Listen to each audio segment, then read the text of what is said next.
जी हमारी विशेष मेहमान जो है आ चुकी हैं।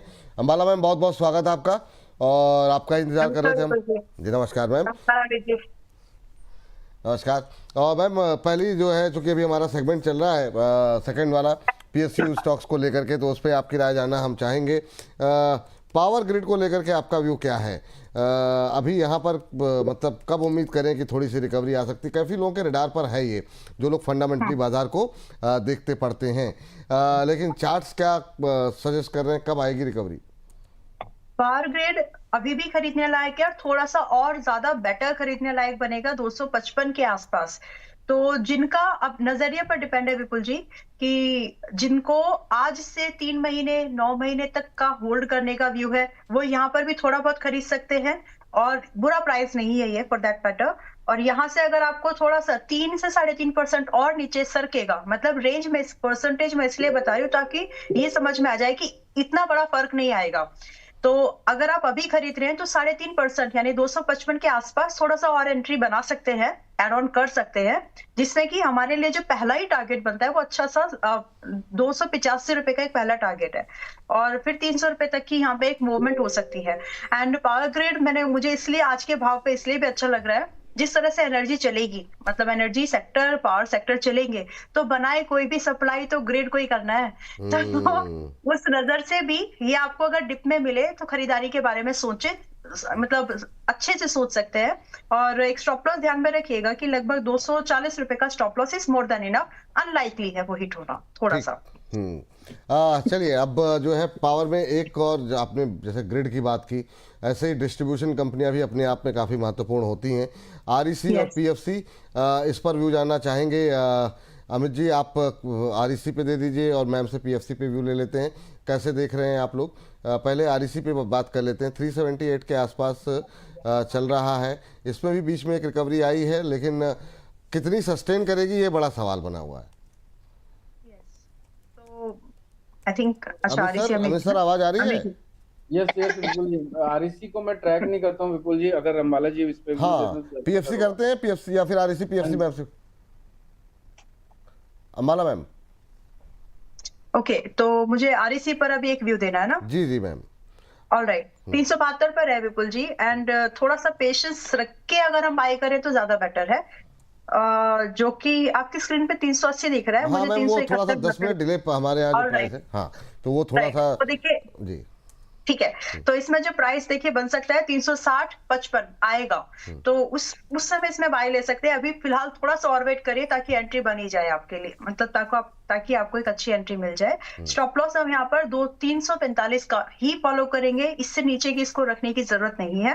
एंड जो टारगेट की एक्सपेक्टेशन हम रख सकते हैं 392 रुपए से लेकर के 415 रुपए तक के टारगेट स्विंग ट्रेड के थ्रू हम इसमें देख सकते हैं। और मैं यही सजेस्ट करूंगी कि आपको जब टारगेट मिल जाए तो जब भी मिले बुक कर लीजिएगा, क्योंकि उसके बाद ये थोड़ा सा और फिर पुल बैक मूवमेंट में ही जाने वाला है। So that's kind of view about REC. जी, ये बात है मैम। पीएफसी भी आप बता दीजिए, सर के पास मैं मेटल लेकर के चला जाता हूँ। एक हमारे दर्शक की भी टिप्पणी है। ओके। हाँ, तो एक दर्शक की टिप्पणी है, सर को मैं बता दूं जरा सवाल पढ़ के। आप पीएफसी तैयार रखिए। सर, ये जो सवाल है, एक हमारे दर्शक हैं संतोष जी, कह रहे हैं कि Amit ji good morning, commodity गुरु हैं अमित जी, हिंदुस्तान जिंक कॉपर नाल्को में कब बाय करें? अब ये जो सेलिंग आ रही है, क्या ये एग्जिट का मौका हो गया है? इस पर आप थोड़ा सा एक अध्ययन कर लीजिए, तब तक मैं पीएफसी की राय जो है मैम से लेता हूँ। जी मैम। तो मैं वही बोल रही थी कि ये पीएफसी का व्यू था। ओहो, पूरी रामायण खत्म होने के बाद आपने बताया। आरईसी पे दे दीजिए ठीक मैम है, फिर। जी ठीक है, आरईसी पे देखिए अभी 377 पे चल रहा है, तो अभी 377 पे नहीं खरीदना है। इसमें आपको लगभग 360 365 के आसपास का भाव मिलेगा। आराम से वेट करो, जल्दबाजी करने की बिल्कुल भी जरूरत नहीं है। वहां पर एक बार हम इसको खरीद सकते हैं, एंड 360 365 पर खरीदने के बाद भी एडिशन करने की जरूरत पड़ सकती है, जो कि 350 के प्राइस पर होगा। तो ये इसलिए आपको समझना जरूरी है, ताकि जब आप पैसा लगा रहे हैं तो आगे की स्ट्रैटेजी क्या है तो वो आप ध्यान में रखें। या फिर अगर आपके पास बहुत पेशेंस है और अगर ये थोड़ा बहुत 4-5% 365 360 से ऊपर चला जाए और आपको आपको फोमो नहीं आएगा, तो फिर आराम से 350 का ही वेट करिए, वो ज्यादा बेटर प्राइस है। और बोथ द केसेस इसमें जो स्टॉप लॉस मेंटेन करना है 335 इज मोर देन इनफ, जिसके लिए हमको जो टारगेट है आराम से हमें 400 ऑनवर्ड्स अप टू 425 तक के टारगेट्स इसमें मिल सकते हैं। और नजरिया भी सिर्फ 2 महीने का रखिए, यानी आज हम जनवरी में है, फरवरी तक का ही ये व्यू है जी। चलिए, ये बात जो है यहाँ पर निकल के आई है आरएससी और पीएफसी को लेकर। बड़ा सारा कन्फ्यूजन हो जाता है कई बार, वो असल में इतनी सारी आवाज़ें भी रहती हैं तो कई बार हम भी थोड़े से भ्रमित हो जाते हैं। सर मेटल पे क्या करें सर? सर मेटल बड़ा कमोडिटी मार्केट की अगर बात करें तो सर करीब करीब 2.5 से 3% पूरा मेटल सेक्टर टूटता हुआ नजर आ रहा है एमसीएक्स पे। तो मुझे लगता है कि उसके ड्रॉबैक्स हमें यहाँ पर भी देखने को मिलेंगे। अभी हिंदुस्तान कॉपर की अगर बात करें तो 528 रुपए के आसपास का भाव चल रहा है। कल इसने हाई टेस्ट किया 572 रुपए का, इसमें भी अच्छी खासी गिरावट देखने को मिली है। ये करीब मुझे ऐसा लगता है 508 रुपए के आसपास एक बेस बना सकता है। 508 रुपए को भी अगर काटने में कामयाब हो जाता है तो ये पूरी रैली एग्जॉस्ट होते हुए 485 रुपए तक बाजार को गिरने में मदद कर सकती है। अगर किसी के पास लिया हुआ है और आज अगर वापस से कोई बाउंस बैक आता है, शॉर्ट कवरिंग आती है, तो इसको 545 रुपए के आसपास एग्जिट प्लान करिए और थोड़ा इंतजार करिए। एक बार इधर अपना एमसीएक्स पे नजर बना के रखिए कि किस तरह से रिएक्ट कर रहा है बाजार। अभी ओवरऑल सेंटिमेंट्स थोड़े से खराब या फिर प्रॉफिट बुकिंग होते वाले बन रहे हैं। हिंदुस्तान जिंक की अगर मैं बात करूं तो अभी हिंदुस्तान जिंक में भी गजब की फॉल देखने को मिली है। 650 रुपए के भाव से अभी का भाव 591 रुपए है। विपुल जी, इसका बेस है 545 रुपए का, तो किसी के पास अगर है तो मुझे ऐसा लगता है एक बार प्रॉफिट बुक कर लेना चाहिए। 545 रुपए के आसपास एक अच्छा अपॉर्चुनिटी वापस से देगा ये।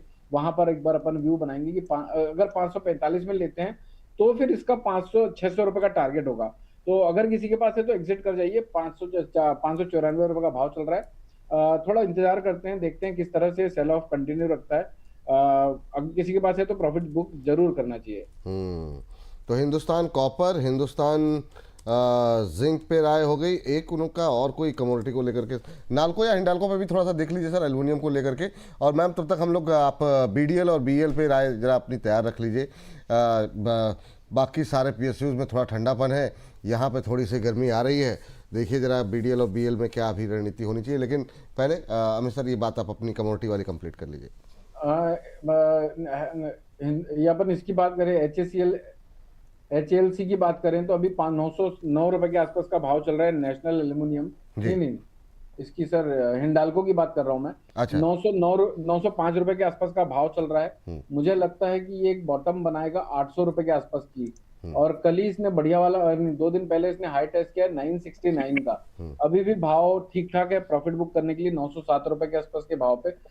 मुझे ऐसा लगता है विपुल जी वापस से 870 और 810 रुपए के भाव पे री एंट्री देगा। किसी के पास है तो एक तो करंट मार्केट प्राइस में एग्जिट कर सकता है या फिर 923 रुपए के आसपास एग्जिट कर सकता है। पुराना जो अभी हाई लगा हुआ है 2 दिन पहले 970 रुपए का, वो कटता हुआ कट जाए इसकी उम्मीद कम है। ठीक सर, ये बात है वही हिंडाल्को को लेकर के। अब जरा थोड़ा सा डिफेंस के लिए चलते हैं मैम के पास। मैम जरा देखिए बीडीएल और बीएल क्या व्यू है आपका अभी आज की रिकवरी में जी। बीडीएल को देख लेते हैं एक बार। बीडीएल डिस्कस करने से पहले मैं एक ट्रेड का अपडेट दे देती हूँ। बालाजी एमाइंस, जो कि 2-3 बार अपडेट किया था, लोगों की क्वेरीज भी थी कि इसको होल्ड करें या नहीं, जब टारगेट नहीं हुआ था। तो आज बालाजी एमाइंस में एक टारगेट हो गया है। आप उसको चाहें तो आज अपने प्रॉफिट को बुक कर सकते हैं। हालांकि जो व्यू है माइनिंग सेक्टर को लेकर के मेरा अभी भी बुलिश है। तो एज ऑफ नाउ ये आपको 10 से 12% का प्रॉफिट दे रहा है फ्रॉम द एंट्री, जहां पर हमने सजेस्ट किया था दिसंबर मंथ में। अभी आपकी मर्जी है, आप चाहे तो फर्स्ट टारगेट हो गया बुक करो, लेकिन मेरे हिसाब से ये अभी और जाएगा। 1250 से लेकर के 1400 का मूवमेंट अपने टाइम लेकर के 6 महीने के दायरे में कर सकता है। So take a decision now. ठीक है। यस, बीडीएल देखिए अभी 1546 के आसपास है विपुल जी, और ठीक ठाक है। लेकिन ठीक सिर्फ उनके लिए है जो इस स्टॉक में 7 से 10% की अपसाइड डाउनसाइड की मूवमेंट को एक नेचुरल मूवमेंट समझ के एक्सेप्ट कर चुके हैं। एंड क्योंकि यहां से मुझे ये लग रहा है कि थोड़ा बहुत, जैसे कि हम पहले भी डिस्कस कर ही चुके हैं इसके बारे में, कि ये 1400 से लेकर के 1550 की जो रेंज है ना, इसके लिए एक इजी वॉकवे बन चुका है अभी। तो इसी रेंज में ये अगले कुछ और हफ्तों तक हमको ट्रेड होते हुए दिखेगा। बट अगर हम इसको आज से 6 महीने 1 साल के नजरिए के हिसाब से एनालाइज करेंगे, बिकॉज वही करना चाहिए। अभी ट्रेडिंग वाला समय गया, इसमें जब था तब बता दिया था। तो अगर हम इसमें उस दायरे से इसको एनालाइज करें, तो आज एंट्री बनाने वालों के लिए 1700 से लेकर के 1850 के टारगेट ओपन है। बट आपका स्टॉप लॉस भी आप समझ लें कि आपको 1370 रुपए का स्टॉप लॉस इसमें मेंटेन करके चलना चाहिए। अवॉइड ट्रेडिंग, इन्वेस्टमेंट करके आप इसमें ज्यादा सेफर व्यू लेकर के चल सकते हैं। और बीएल पे मैम? बीएल अभी चल रहा है 420 के आसपास में। ये खरीदने लायक है। अगर आपको अगले 3 महीने से 6-7 महीने का व्यू है, बीएल अभी भी महंगा नहीं लगता। यहाँ पर आपको आज की डेट में भी एंट्री बनाई जा सकती है। जो इसमें पुल बैक मूवमेंट आना चाहिए था, आया, और वहां से भी वापस निकलने की तैयारी में है। From here 440 is very achievable one. 440 का एक टारगेट यहाँ से आपके लिए है, और 475 का सेकेंड टारगेट भी यहाँ से है। इसके बाद ट्रेनिंग कर लेनी चाहिए। नाउ स्टॉप लॉस, आज एंट्री अगर आप बना रहे हैं 420 के प्राइस पर, तो यहाँ से स्टॉप लॉस जो है 390 का मेंटेन करके चलेंगे। चलिए ठीक है, ये बात बीएल बीडीएल को लेकर के निकल के आई है। अब जरा कोचिन शिपयार्ड पे बात कर लेते हैं। और सर, कोचिन शिपयार्ड पे जरा एक नज़र डालिए, अभी 1610 के आसपास कैसा लग रहा है, और जीआरएससी, ये दो काउंटर आपके साथ डिस्कस करना चाहेंगे। और मझगांव और एचएल पे आप अपना व्यू तैयार रखिएगा मैम, इन दो पे। पहले लेकिन अमित जी। कोचिन शिपयार्ड सर अभी 1617 रुपए के आसपास चल रहा है। मुझे ऐसा लगता है कि बाइंग अपॉर्चुनिटी मिलेगी 1490 के आसपास। 1490 के आसपास मिले तो वहां पर अच्छा खासा स्ट्रेंथ दिखाता है, वहां पर लेना चाहिए बाजार को। और वहां से चलना चालू करता है तो 1760 रुपए के पोटेंशियल बनाएगा। करंट मार्केट प्राइस में अवॉइड करना है। 1510 और 1490 के आसपास मिले तो वहां पर बाइंग अपॉर्चुनिटी को इनकेश करना है 1750 रुपए के टारगेट्स के लिए। और सर अगली कंपनी सर? अगली कौन सी सर? जीआरएससी सर आपके लिए थी, 2500 के आसपास चल रही है अभी। जी जी, मिला सर? नहीं सर, मुझे नहीं मिल रहा है। चलिए ठीक है, कोई बात नहीं मैम। पहले जरा अब तक आप गार्डन रिच देखिए सर, ढूंढिए, और आपसे मझगांव और एचएल को लेकर के आपका व्यू था। संक्षिप्त टिप्पणी आपसे जानना चाहेंगे मैम, और साथ ही साथ अपने फेवरेट, हालांकि आप लगातार बता ही रही हैं, लेकिन फिर भी हर बार नए लोग रहते हैं, तो इसलिए मैं चाहता हूं कि एक बार अगर आप रिपीट कर देंगे तो ज़्यादा बेहतर रहेगा जी। ऑलराइट, देखिए मजडॉक अभी 2500 पर है फ्लैट। सिर्फ वही खरीदें जो आज से डिफेंस स्टॉक को लेकर के 1 साल होल्ड कर सकते हैं। पहले ये एक स्टेटमेंट है जो कि आपको समझ लेनी चाहिए एज एन ट्रेडर और इन्वेस्टर। तो 2500 के पास अगर आप खरीद रहे हैं, बी रेडी कि आपको 2350 के आसपास भी मिलेगा, और वो एक एडिशन जोन होना चाहिए, ना कि एग्जिट। क्योंकि इसमें जो टारगेट बन सकते हैं विपुल जी, वो 3000 ऑनवर्ड्स अप टू 4000 की अपसाइड की मूवमेंट को बीडीएल मजडॉक जो है कंटिन्यू कर सकता है।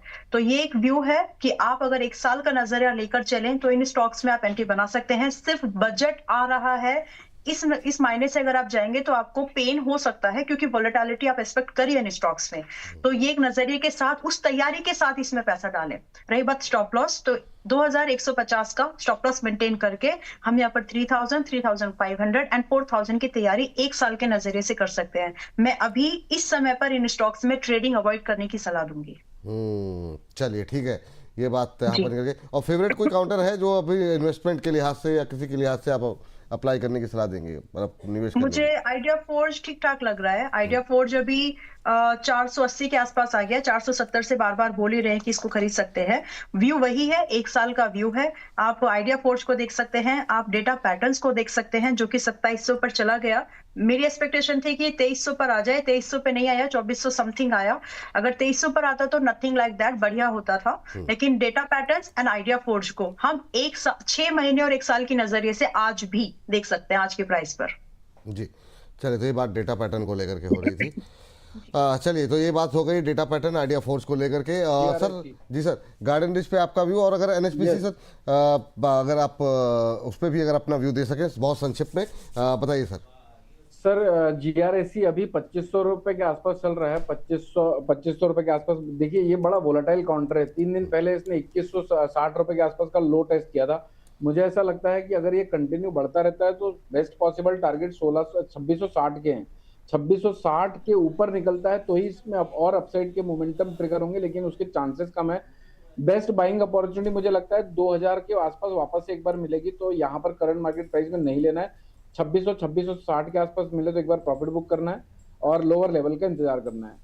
चलिए, और एनएचपीसी सर अगर संक्षिप्त टिप्पणी हो जाए तो हर्ष आ चुके हैं, हर्ष के साथ अब ब्रोकर बोले शुरू करने जा रहे हैं। तो एनएचपीसी पे एक पावर में रह गया था, काफी क्वेरीज भी हैं जी। एनएचपीसी का फ्रेश ब्रेकआउट है सर 85 रुपए 10 पैसे का। 85 रुपए 10 पैसे निकलने के बाद इसमें 87 रुपए और 89 रुपीज के टारगेट खुलेंगे। लेकिन बाय अगर फ्रेश बाय करना है तो 85 रुपए 10 पैसे के बाद बाय करना है, वरना मुझे लगता है एक बार 74-73 का भाव अगर गिरता हुआ मार्केट कंटिन्यू रहता है तो वहां पर बेस्ट बाइंग अपॉर्चुनिटी देगा। चलिए, तो अब इस सेगमेंट को समाप्त करने का वक्त आ गया है। इस सेगमेंट को करते हैं समाप्त, लेकिन निफ्टी बहुत तेजी से नीचे जाता हुआ 25,970। यस मैम, बहुत संक्षिप्त में। यस मैम, बताइए। यस, पहले तो सेंसेक्स का प्रॉफिट बुक कर लीजिए, 420 की बाइंग थी और अभी 720 के आसपास चल रहा है। परसों ट्रेड दिया गया था और एक और निफ्टी का ट्रेड है, या तो अभी या फिर अगले शो में कर लेते हैं। हाँ ठीक है मैम, अभी जरा ब्रोकर बोले शुरू करते हैं, उसी में बीच में ले लेंगे आपसे, ताकि सेगमेंट एक बार शुरू कर लेते हैं। बहुत तेजी से नीचे जा रहा है, 25,970 का लो, 25,976 का मौजूदा स्तर। ये दर्द कम क्यों नहीं होता, वो ये दुख खत्म क्यों नहीं होता, वो कौन सी मशान का डायलॉग है, शायद वही हालत हो गई बाजार की भी। चलिए फटाफट शुरू करते हैं हमारा अगला सेगमेंट, ब्रोकर बोले।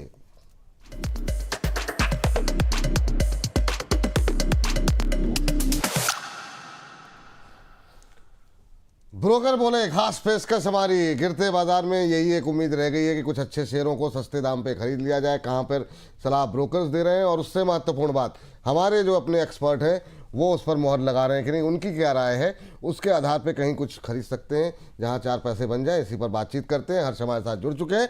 हर्ष बताइए, आज पहला शेयर कौन सा है, किस सेक्टर से लेके आए हैं? जी, टाटा स्टील की बात कर रहे थे। पहला शेयर है यहाँ पर एचएसबीसी की रिपोर्ट आई है। खरीदारी की सलाह 215 रुपये प्रति शेयर के भाव के उन्होंने यहाँ पे लक्ष्य दिए हैं।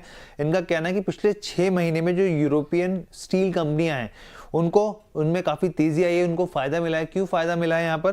क्योंकि कार्बन बॉर्डर एडजस्टमेंट मैकेनिज्म है वो लागू होता हुआ दिखा। दरअसल इसके पीछे की वजह यह है कि जो कॉस्ट है वो सिमिलर कर दी गई है ईयू प्रोडक्ट्स को लेकर, जिसकी वजह से कंपनियों को फायदा हो रहा है। ये जो फायदा ये आगे भी चलेगा यहाँ पर, क्योंकि कंपनी के जो नीदरलैंड में भी यहाँ पे सब्सिडरी है, तो इनका ये मानना है कि उसमें भी जो है अपसाइड की स्थिति देखने को मिल सकती है यहाँ पे।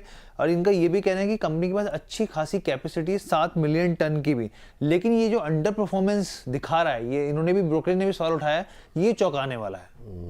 चलिए, ये वो चौंकाने वाला है। 215 तक के टारगेट दे रहे हैं एचएसबीसी की तरफ से, 180 का मौजूदा भाव। अमित सर, क्या व्यू है आपका टाटा स्टील को लेकर के? 180 का प्राइस, 215 के टारगेट, आपकी राय क्या होगी? सर टारगेट तो साल 1.5 साल में लग सकते हैं, लेकिन करंट मार्केट प्राइस में बाय करना इज नॉट फिजिबल। मुझे ऐसा लगता है 169 और 158, यानी ये 2 एंट्री लेवल्स हो सकते हैं जहां पर एंट्री प्लान कर सकते हैं। करंट मार्केट प्राइस में नहीं लेना है। 169 और 169 और 159 के आसपास ही एडिशन करना चाहिए ओवर ए लॉन्ग टर्म। साल से 1.5 साल के नजरिए के हिसाब से अगर किसी को इन्वेस्टिंग करनी है तो 215 के भाव आगे जाके दिख सकते हैं। चलिए ठीक है, ये बात यहाँ पर निकल के आई है टाटा स्टील को लेकर के। अब देखते हैं अगला सेक्टर, अगली कंपनी कौन सी है। तो मेटल को लेकर के काफ़ी जो है हलचल मची हुई है, तो कब पहली कंपनी वहाँ से निकल के आई, दूसरी कंपनी कहाँ से है सर? जी, बात कर लेते हैं ग्रो की यहाँ पर, और मोतीलाल ओसवाल की रिपोर्ट है। खरीदारी की सलाह 185 रुपये के यहाँ पे इन्होंने टारगेट दिए हैं। इनका कहना है मिड और लॉन्ग टर्म के हिसाब से यहाँ पर अगर आप देखें तो इसमें उछाल की संभावना दिखाई दे रही है। यहाँ पे 4 साल में कंपनी ने एक अच्छी ग्रोथ दिखाई है। यहाँ पे मार्केट शेयर नवंबर में देखें तो 26.5% से ज़्यादा था, जो कि अगर सेकंड नंबर की कंपनी के हिसाब से देखें तो बड़ा गैप दिखता है, 9% के आसपास दिखता है यहाँ पे। इसके अलावा मैनेजमेंट जो है और भी कई तरीके के आने वाले दिनों में स्टेप उठा सकता है यहाँ पे। ना सिर्फ ब्रोकिंग के ऊपर जो निर्भरता है, बल्कि कमोडिटीज और एसेट मैनेजमेंट को लेकर भी कंपनी तेजी से एग्रेसिवली काम कर रही है। यहाँ पे रेवेन्यू डाइवर्सिफिकेशन के ऊपर काम चल रहा है यहाँ पे, और साथ ही यहाँ पे इनकम की जो क्वालिटी है उस पर सुधारने पे भी यहाँ पे लगातार कोशिशें चल रही है। MTF जो है यहाँ पे, उसमें भी तेज ग्रोथ की संभावना यहाँ पे दिख रही है इनको, और वेल्थ मैनेजमेंट के बिजनेस में जिस तरीके से एंट्री कर रही है कंपनी, वो भी आने वाले दिनों में एक अच्छा फायदा होता हुआ दिखा सकता है। चलिए अब बात कर लेते हैं ग्रो को लेकर के। लगातार हम लोग बात कर रहे हैं और मोतीलाल ओसवाल ने अब अपनी रिपोर्ट निकाली है। मैम पहले से ही इस पर बुलिश है। पूछते हैं अंबाला जी से, मैम आपका व्यू एक तो इस पर क्या रहेगा? और बिट्टू गौर जी बहुत देर से परेशान है, करेपुल जी, अंबाला मैम, दोनों को राम राम। मुझे मैम से नेटवर्क पर जो है प्लीज़ राय दिलवा दीजिए। मुझे जानना था कि इसको ऐड कर सकते हैं क्या करंट प्राइस पर स्विंग ट्रेड के लिए? प्लीज़ आज मेरा सवाल ले लो, नहीं तो थंगामेल ज्वेलरी की तरह ये भी मुझसे मिस हो जाएगा। तो थोड़ा सा निगाह डाल लीजिएगा नेटवर्क पे भी, और पहले लेकिन grow. I agree with this report. 185 के टारगेट तो बहुत छोटे टारगेट्स है। इन माय ओपिनियन ये आपको 210 240 तक जा सकता है with in 1 year investment horizon. Stop loss जो है ध्यान में रखें कि अगर आप खरीद रहे हैं, क्योंकि अभी भी रेंज में ही है, 160 163 के आसपास है, तो 130 should be the stop loss for the target. और ये अचीवेबल टारगेट्स है, कम टारगेट्स दिए हैं मुझे लगता है ये। और टारगेट जो है 1 साल के नजरिए से 240 तक का है इन माय ओपिनियन। तो आई अग्री विद इट, लेकिन टारगेट कम दिए। चलिए, ये बात है, आप अग्री कर रही हैं। और दूसरा मैम, जो मेरा सवाल था, वो जो बिट्टू जी ने पूछा, नेटवर्क हाँ, खरीद सकते हैं, 3400 पर है और 3600 से लेकर के 4000 की रेंज ट्रेड होने के लिए खरीद सकते हैं। स्टॉप लॉस रखिएगा। इनफैक्ट इट्स अ ट्रेड सभी के लिए, अगर किसी को एक स्विंग ट्रेड देखना है तो यहाँ पर आपका एक स्टॉप लॉस मेंटेन कर लीजिएगा 2970 रुपए का, और बड़ा स्टॉप लॉस है। और जो टारगेट है यहाँ पे 3600 से 4000 के लिए नेटवेब टेक्नोलॉजीज को अभी देखा जा सकता है करंट प्राइस पर 3400 पर चल रहा है अभी। 3404, 304, 3405। इसका अगर गूगल फाइनेंस का चार्ट हो सके तो एक बार के लिए दिखा दीजिए, बहुत तेजी से ऊपर जाता हुआ। और मैम टारगेट क्या बताया इस पे आपने? 3600 पहला टारगेट छोटा है स्टॉप लॉस के कंपैरिजन में, तो क्वांटिटी को देख लीजिए 3600 और 4000 पर।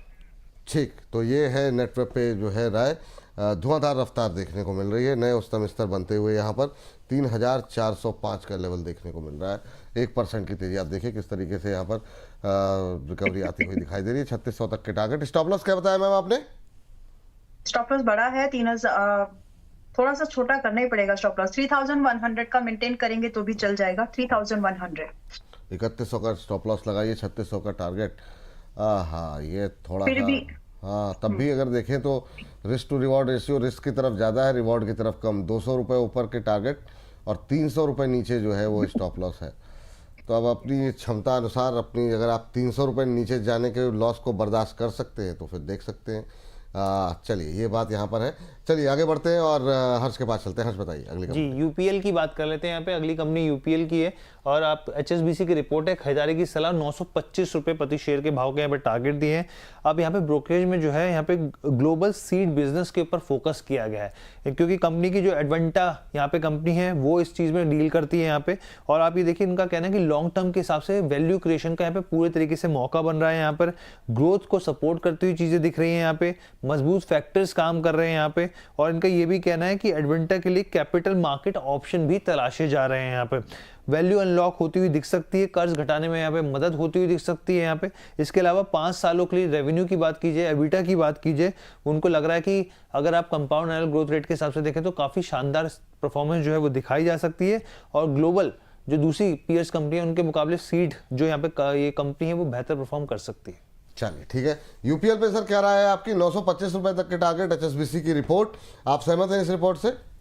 यस सर, सहमत हूँ। इस रिपोर्ट से 750 के आसपास बढ़िया अपॉर्चुनिटी देता है। 750 के आसपास निकलता है, के आसपास आता है तो लेना चाहिए। 825 रुपए छोटे टारगेट है। इनफैक्ट ये 1000 रुपए के ऊपर का कैंडिडेट है आगे आने वाले समय के लिए। ये बात यहाँ पर निकल करके आई है। जो है सहमति यहाँ पर जताई गई है अमित जी की तरफ से। अगले जो है सेक्टर, अगली कंपनी की तरफ अब रुख करते हैं। आज की चौथी कंपनी होगी हर्ष ने, ये बताइए कौन सी है? जी, इन्फो। अच्छा, अमित जी कुछ कहना चाह रही जी हमें सर? विपुल जी, अभी बैंक निफ्टी 59,890 का भाव चल रहा है। 27 जनवरी 2026 का वायदा कारोबार। थोड़ा रिस्क की कॉल है क्योंकि ये ट्रेंड के अगेंस्ट में, करेक्शन के अगेंस्ट में है, लेकिन यहाँ पर बाय कर सकते हैं। 59,499 के स्टॉप लॉस, यानी 300 पॉइंट के लगभग का टारगेट रहेगा।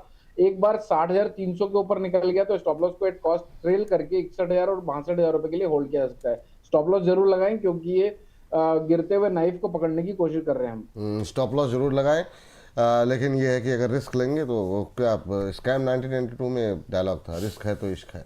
तो अगर रिस्क ले सकते हैं तो देख लीजिए। अभी अंबाला मैम की भी एक कॉल, एक ट्रेड बाकी है इंडेक्स को लेकर के, या इसी के मैम इस काउंटर के साथ ही डिस्कस कर लेते हैं वो भी ट्रेड। हर्ष बताइए जी। इन्फो एज की बात करते हैं, नौकरी.com की यहाँ पर। और एचएसबीसी की रिपोर्ट है। खरीदारी की सलाह और 1625 रुपये के यहाँ पे टारगेट दिए गए हैं। इनका कहना है कुल मिलाकर अगर ओवरऑल ग्रोथ देखें आप तो वो अनुमान के से थोड़ा सा कम रही है। यहाँ पे जो अनुमान जो चल रहा था करीब 13.5% के आसपास था, जो ग्रोथ है वो 11.5% क्वार्टर के हिसाब से, अगर आप डेट के हिसाब से देखें यहाँ पर। तो इसके अलावा इन्होंने कहा है कि रेवेन्यू में आने वाले दिनों में थोड़ी सी नरमी देखने को मिल सकती है, यहाँ पे सॉफ्ट होता हुआ दिख सकता है यहाँ पे। जो इंपॉर्टेंट है वो मैनेजमेंट की कमेंट्री है, उसके ऊपर नजरें रहेंगी। यहाँ पर कोर बिजनेस का जो वैल्यूएशन है वो आकर्षक लग रहा है इनको, लेकिन अगर आप यहाँ पे बात करें स्पेसिफिक सेगमेंट्स की, 99 एकड़ भी क्योंकि कंपनी का ही है यहाँ पर, तो उसमें जो है धीमापन देखने को मिल रहा है। यहाँ पर एजुकेशन और मैट्रिमोनी के बिजनेस में देखें तो भी वहाँ पर दबाव दिख रहा है। ये बात यहाँ पर निकल करके आई है। इन्फो एज 1625 के टारगेट, 1.25% नीचे शेयर, और अभी 1345 के आसपास चलता हुआ दिखाई दे रहा है। तो यहाँ से करीब करीब 350 रुपए के ऊपर जो है टारगेट निकल के आते हुए। अंबाला मैम सहमत है आप 50BC की इस रिपोर्ट से? क्या व्यू है आपका इन्फो एज को लेकर के? और दूसरा आपका trade ma'am. Yes, I agree with this and बहुत आसानी से ये टारगेट्स मिल सकते हैं, बट अपने प्राइस को थोड़ा सा ना, जब भी आप खरीद रहे हैं तो प्रोविजन रखिएगा कि यहाँ से अगर ये 10 से 5% थोड़ा सा करेक्ट हो तो आप उसको खरीद पाए जी। और मैम ट्रेड वाला? यस, एक्चुअली मेरा फोकस उस पे था, मैं थोड़ा सा कैलकुलेशन में ही थी। वेल, निफ्टी अभी जो है 20 जनवरी, पहली बात तो ये हेज ट्रेड है, बिल्कुल उसी तरह से जैसे सेंसेक्स का ट्रेड था, जो हम आसानी से वॉलेटिलिटी में भी होल्ड कर सके। तो ये हेज ट्रेड है जिसको हम लोग अब देख रहे हैं। निफ्टी 20 जनवरी का पुट है 26,000, जो कि अभी चल रहा है 144 रुपए पर। 140-145 की रेंज में हम इसको खरीद सकते हैं। दूसरा है निफ्टी 13 जनवरी 26,000 का कॉल ऑप्शन, जो कि अभी 100 से 105 की रेंज में ट्रेड कर रहा है। तो कंबाइंडली इसकी जो कॉस्ट हम यहाँ पर पे कर रहे हैं 145 से 155 के 245 से 255 टोटल हमारी पॉइंट वाइज कॉस्ट है। एंड 330 से लेकर के यहाँ पर लगभग हमको 650 टोटल हम इन दोनों स्ट्राइक्स का देख सकते हैं, या फिर ऐसे बोल लीजिए 80 पॉइंट से लेकर के लगभग 250-300 पॉइंट्स का मूवमेंट हम इन दोनों स्ट्राइक के टोटल पर देख सकते हैं। इसमें जो स्टॉप लॉस मेंटेन करना है, दोनों स्ट्राइक का टोटल अगर 100 पॉइंट्स माइनस हो जाता है, that is the exit point. तो इस तरह से हम इस ट्रेड को आसानी से होल्ड कर सकते हैं। और ये सिमिलरली मैं इसलिए बोल रही हूँ ये बात फिर से कि वोलेटिलिटी में इस तरह की स्ट्रैटेजी बहुत अच्छे से काम आती है। जैसे कि परसों जो सेंसेक्स का ट्रेड था, बिल्कुल इसी स्ट्रैटेजी पर, वही मार्केट की कंडीशंस पर हमने उसको ट्रेड लिया। 425 की कॉस्ट थी, लगभग 420 से 425 की, और अभी देखिए 750 सेंसेक्स का वो टोटल जो ट्रेड है वो पहुंच चुका है, और उसमें बिल्कुल आसानी से आपको कुछ करना नहीं पड़ा। तो प्राइस की मूवमेंट को पकड़ने के लिए ये स्ट्रैटेजी आपको काम आ जाएगी। और वो जो ट्रेड था 85,000 का पुट था 8 जनवरी यानी आज की एक्सपायरी, और 85,500 की कॉल ऑप्शन थी। तो इसीलिए सेपर स्ट्रैटेजी को यूज करिए। चलिए, इसी के साथ अब कार्यक्रम को समाप्त करने का वक्त हो रहा है। हर्ष, थैंक यू, बहुत बहुत धन्यवाद आपका आज की चर्चा में जुड़ने के लिए। प्रतिभूति बाजार में निवेश बाजार जोखिमों के अधीन है। निवेश करने से पहले सभी संबंधित दस्तावेजों को ध्यान से पढ़ें।